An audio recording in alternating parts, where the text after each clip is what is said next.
Anasema mwisho wa hedhi ni miaka mingapi? Wataalamu mnisaidie, maana kuna wengine wanapata watoto wakiwa umri umeenda. Naitwa Oliver. Sawa. Asante. Naomba ndugu msikilizaji unisaidie niendelee, swali lako tutalijibu mwishoni.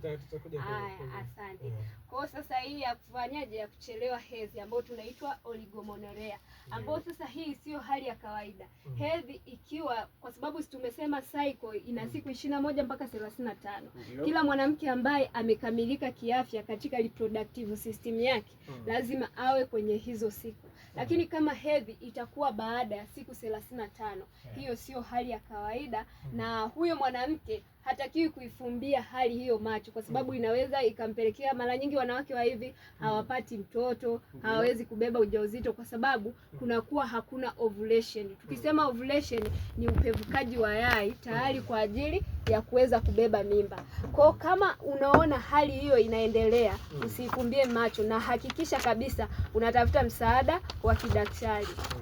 Kwa mwanamke ambaye ana afya iliyokamilika, lazima kila mwezi